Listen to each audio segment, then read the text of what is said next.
IDP singi wakat khongjang numit taraga marini sukre jantar matarda maitei sing wakat mifam famkre IDP sing masagi mayumda hanjil hallu haidana aja handaki akoi sangai festival pangthokpa yani natraga yaro haidana boycott tawbugi matangda sangai festival pangthogadi akoi normalcy leire peace leire haibana haibaga chap manaba pangkhakni haidana masagi yum hanjanjaraga haidana khogi ahen ba force ba sizinabagi baja khoi bukhre ko ja adumakpu hojikmaksi hanagi chief secretary naga khogi chief secretary thamambasi December phobik manungda tangkak ahumlak thokna masamak sagi mayumda hanjal hangani haibani adumakpu hojiksi khogi hansindri sigi matangda uja khoi jantar ma swai de phambagi hendokna Delhi da phangala bani adumakpu habidi ngasai khogi popular government ama semba ngamdragasu peace ki oiba wari di sana khre habadi amadi yauri uja mamangi tuda adu iba targadi uja masida IDP singna thengnari ba awaba adegi rang na handa su khoi masagi anaba leiba ma sen puthok pangam dadana khoi masagi relief camp da leitabagi kanu amsu khoi dum thengnai ko uja sigi matang da haidi statement de dum thoamba aduga action oina di he pangthok pasingam da basi masimaksu dumak nungai te duga IDP sing khongjang jangsin bajin ngasi ga tharaga numit taraga mari sukhre hairaga su makoina khongjang si leptana jangsilaga su thabak oina onthok pidragadi aduga hojik thoiba hojiki khoigi thoiba conflict sida khoigi tongan ba khoigi paramilitary forces sing sina tasengna makoi si utilize tauragadi oja tasengna changbadi yara bra haibasi masu laire dubu trust deficit amadi yam chauna lairi koja Chorachandpur da leiramba maite ada hek chatluba yadaba dagi swaide taramba kuki side haibadi trust deficit amadi leibanina adubu ozagi point of view da si kari kamaini yengba yai makoina khongjang jangchalaga su khoi lurisi IDP sing na direct tawbase IDP sing masana khoi yumda hanjanjarage na haibasi bokti to some extent moigi leriba pendaba mayam sing leriba my grievances mayam sing leibani na masana pamba tabani ado masi hanjana bagi da makta support tawiriba stakeholder mayam leiko khoi tongan organization mayam lei ado IDP sing asi khoina community amakhak di nateba whole community mayam punamak IDP thawada leiba adegi di sanna moirang da leiba ado tongan ba masa gi IDP sing aduna haibaduna amane ko leiriba stakeholder mayam sing asina harakpa taraga di whole IDP sing sigi represent tora haibata bani nata ado masigi trust division se stakeholder mayam sing amadi leiriba people mayam sing asina masigi kayamna restore tobu ngamgadagi haibagi issue ma tholaibo marak sideda ad masigi risk issue khoina lowa masange aduga masi loinamak hoji IDP sing si akoina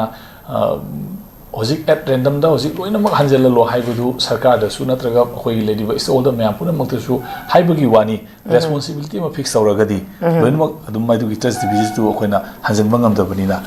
haiba haibsiga daita haibsiga ani si khenari yes aduna haiba haibusina amani daita haibusina amane sam haikanda aina ji mayum hanjala lo haibadi aina haibaduna amaneba sona kanda hanjalama matungda hairuba aina makoida kudong thiba nomai kapa tholku matamdadi madugi daitadi aina lawgadra haiba issue ma tholakane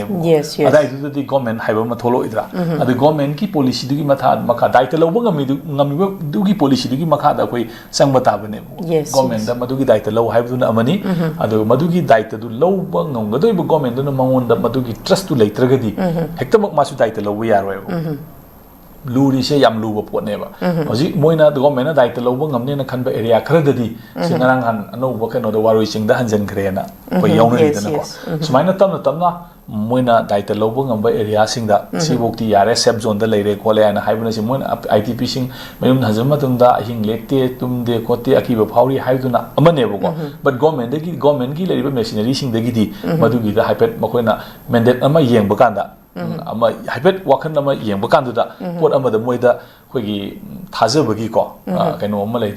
leibadagi moi sida yarani na hairine bu adumai tawdana akoina area puna mak sex sambo da bu oiro more da bu oiro natraga na impal manung da bu oiro leiriba idp mayam sing hanjalak matam da idp sing loina na leiriba government gi security agency mayam sing adu da amadi social environment trust masi fully restore tobam di changeba natri bokti koina hairasu ama tawrasu matam khara dum khangnaba natraga matam na tawna mai keno lorokpa natana adum khoi di hojikti masi in khoi progress ta oina ko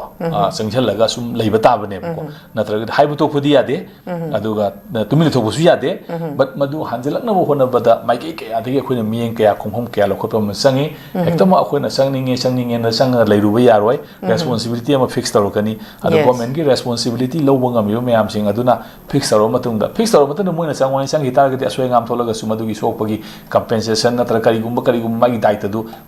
changwa haiba agency duna government duna puba ta bane bana adugi pot mayam sing do madu khoi matam khara di soidana dum changhine na khali hosi leiba posi deida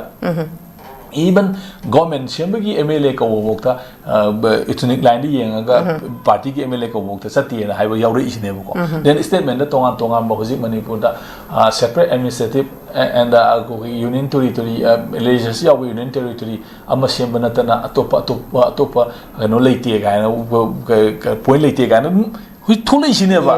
chigi marak side da koina situation si amna crucial oi bani na hektama akhoi gi leriba agi stance tagi agi leriba kano lui interpret to we are oi bu me puna mo sibe puna overall yengmam di change adu yenga matung sida soidana di halakani manipur da masi akhoi thajaba soidana halakani haina ai lawe adu yam thunu su halak poisno aduga leriba idp sing waner ba mayam sing tam puna masa gi ha leriba mayum khoi na upam ta bum du de ko no aina legi ba hai bu se taibung se ma puna mo thogyam bi bu oisno hai bu se agi smain thamsene okay thaga chireza